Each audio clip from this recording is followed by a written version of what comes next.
Promesse biblique du jour, bonjour à tous. Aujourd'hui, un petit conseil. Apprends à adorer et à remercier Dieu au milieu des épreuves. Lisons ensemble dans Habacuc chapitre 3 versets 17 à 18 où il est écrit « Car le figuier ne fleurira pas, et il n'y aura point de produit dans la vigne.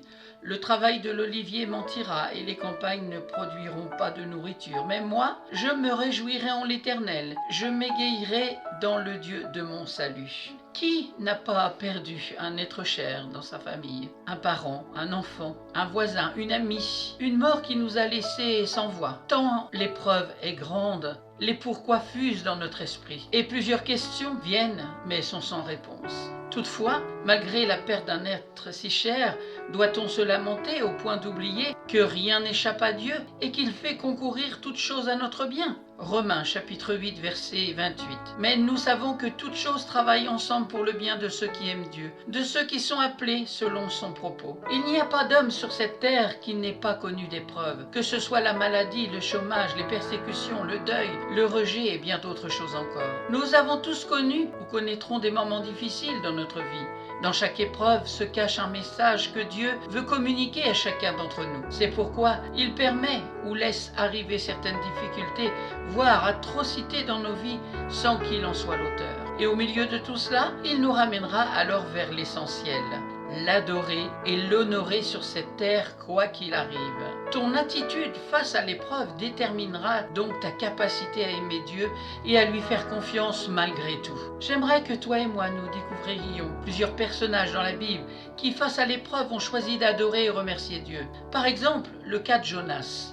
Jonas, prophète de Dieu, avait été envoyé par Dieu à Ninive pour annoncer le jugement à venir de la mission, et à la place, il s'est enfui sur un bateau vers une destination contraire à celle où Dieu l'envoyait. Pour épargner Jonas de la fuite en avant par la mort, Dieu a envoyé un gros poisson pour l'avaler, et il est resté 3 jours et 3 nuits dans le ventre de celui-ci. Cependant, Jonas, connaissant la bonté et la miséricorde de Dieu, n'a pas été défaitiste face à sa situation.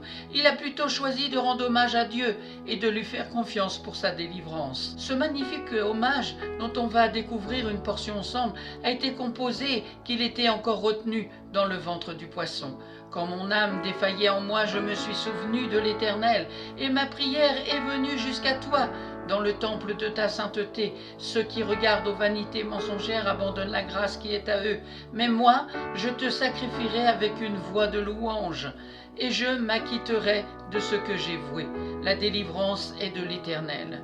Vous pouvez relire cela dans Jonas chapitre 2 versets 7 à 9. Et le verset suivant nous dit que Dieu commanda au poisson de vomir Jonas et il le fit. Jonas alla à Ninive délivrer le message de Dieu à ce peuple. La leçon que j'ai tirée de l'épreuve de Jonas est la suivante. Ne jamais avoir un comportement défaitiste face à l'épreuve, mais choisir plutôt de faire confiance à Dieu qui est le maître des temps et des circonstances. Et nous verrons une prochaine fois l'histoire de Job pour nous encourager. Merci à vous d'avoir pris du temps, d'avoir écouté Promesse biblique du jour.